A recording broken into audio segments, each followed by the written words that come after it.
We all practice for a reason. We meditate, we study, we reflect. But have you ever stopped to ask yourself what happens when the very ground you're standing on just completely gives way? Today, we're going to look at a question that really tests the limits of any spiritual path. What is our practice actually for when everything falls apart? And just so you know, all the powerful insights we're about to dive into come directly from a talk given by Loon. He lays out a really clear and frankly urgent path for all of us. So, to really get why this topic is so critical, we have to move beyond just ideas and theories. We need to start with a real-world scenario that makes this whole question of practice, well, intensely personal and immediate. Now, this isn't some hypothetical exercise. This is a real question from a real practitioner after a life-altering accident. And it's a question we have to ask ourselves, right? Is my practice strong enough for a moment like that? When all the usual supports, your body, your routine, everything is gone, and you are left alone with just your mind. What's left? Okay, so to even begin to answer that, we first have to look under the hood. We have to understand the mind's default programming, because that's the very thing that makes us so vulnerable in the first place. Think of it like a background hum that's so constant we barely even notice it anymore. The mind is always on the hunt, always scanning the horizon for the next pleasant thing, the next good experience. And this relentless seeking, this deep, deep habit, it's the very engine of our suffering. And here it is, the trap laid out perfectly. It's a vicious cycle, really. We seek something nice, and that seeking naturally leads to attachment.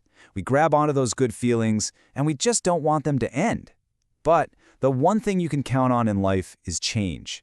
So when conditions shift, and they always do, our attachment becomes the exact measure of our suffering. And what's the mind's brilliant solution? It just goes right back to seeking, thinking that will fix it. It just feeds itself over and over again.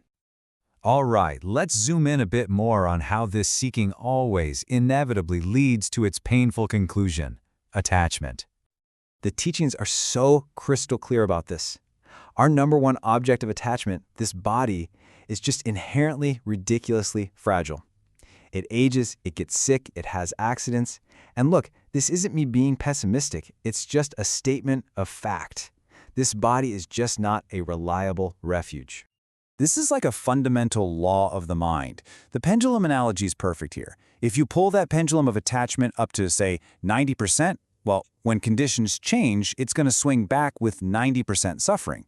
It's a direct, almost mathematical relationship. How much you cling now directly predicts how much pain you'll feel later.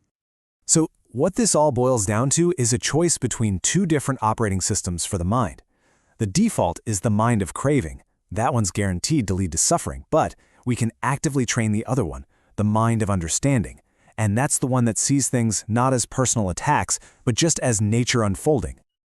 So, if craving and seeking are the poison, then what's the antidote? This is where the practice gives us something incredibly powerful. The antidote is this radical shift in perspective. It's called suchness, or seeing things as nature. And all this really means is you start seeing everything, the good, the bad, the ugly, as totally impersonal processes. That accident that happened to the practitioner, it wasn't a personal attack. It wasn't for her or against her. It was simply the result of causes and conditions unfolding. And when you can really start to see the world this way, the personal sting just dissolves. You begin to realize that everything, from a moment of pure bliss to a moment of total agony, is just the result of a vast interconnected web. It's not random, it's not personal, it's just nature doing its thing. I love this line. It's such a profound promise. Now, Dharma here just means this truth, this understanding of the way things are. So, protecting the Dharma just means you commit moment by moment to seeing things this way. And when you do that, then, in your time of crisis, that very understanding becomes your fortress, your unshakable refuge.